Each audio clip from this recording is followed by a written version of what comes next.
Across the country, historically black colleges and universities, also known as HBCUs, are taking a stand after the Fed sent letters to 16 governors about how HBCUs are underfunded. Oklahoma Governor Kevin Stitt got one of those letters about Langston University. Fox 23's Paris Rain told us about this last year when legislators talked about the underfunding, but a year later, there's still no progress. Yeah, Paris, so now you've spent 6 weeks investigating this. What'd you find? That's right. The United States Department of Agriculture pointed out that over the past 30 years, Langston University has been shortchanged a huge amount of money, $419 million. That leaves students and those who graduated from Langston wondering, how could this happen?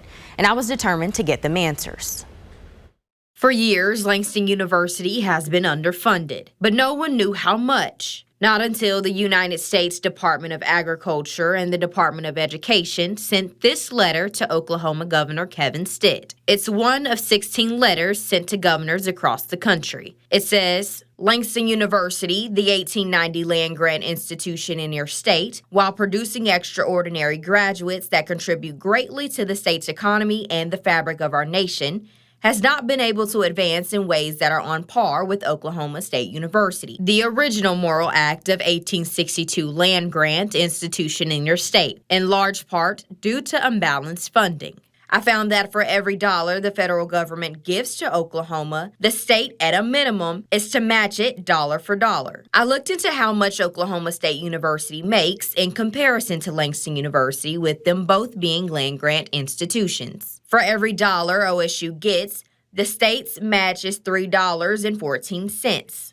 In comparison, Langston University receives a match of 45 cents to every federal dollar, 7 times less than OSU. State Representative Regina Goodwin says for years she's brought up the issue on the legislative floor. When we talk about state funding and federal matches, a one-to-one by law, by the Morrill Act, and by what has been agreed upon, for us to come into this body and suggest of Langston University, if the roofs are leaking, maybe we need to look in there to them as if somehow they're mismanaging something. They ain't got nothing to manage. When you're getting 45 cents to the dollar, land-grant institution, according to the Morrill Act, as we've already discussed, it talked about just and equitable division. I asked Goodwin how something like this happens. We asked for the funding, yet year after year, nothing happens. Year after year after year after year, including this year, you're told, well, let's see what we can do next year. And literally, I've been in office 9 years, so it's almost a decade that I've been asking, and repeatedly the answer is no. Back in September, Senator George Young released this statement about his concerns. He wrote, "It's time to correct it. Pay up." Those are numbers that could make such a great difference. Those are numbers that can make such the possibilities of life reality. Those are numbers that are meaningful. Those are just not digits. Those are numbers that create life, that create hope, that create wealth, that create possibilities for the state of Oklahoma in such a way that we can't imagine. And a part of that problem, not a part of it, a large part of that problem really lies at the foot of the Oklahoma chancellor of the regents. And so if they don't respond and react, you know what?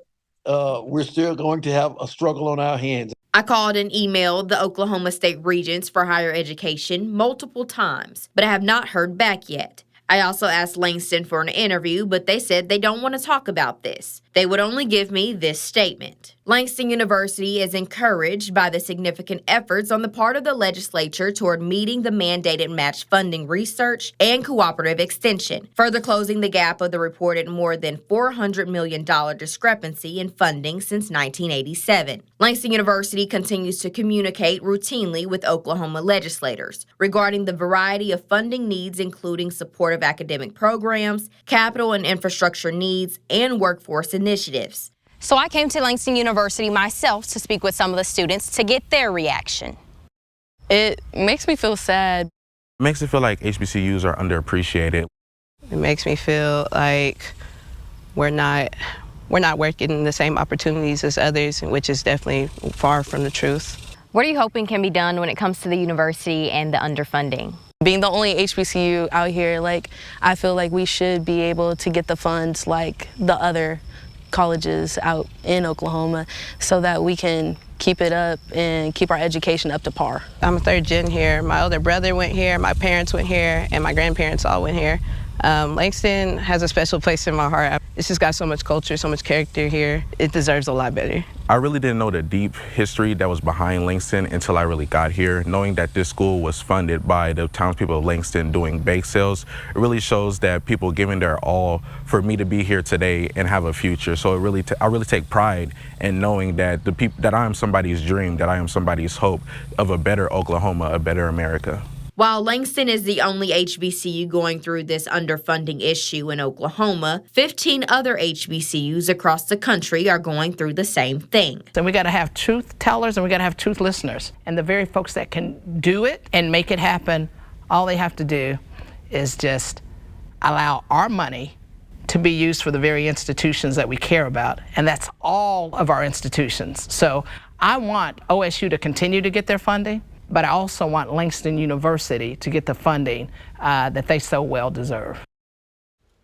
Since the letter came out last year, Langston has yet to receive the full amount of funding. The university says that they're encouraged about recent discussions and hope something changes. Live in studio covering news that matters, I'm Paris Ring, Fox 23 News. Well, Paris talked about the 16 states where HBCUs are underfunded. She found out 2 HBCUs are actually receiving the full amount of funding. Those are in Ohio and Delaware.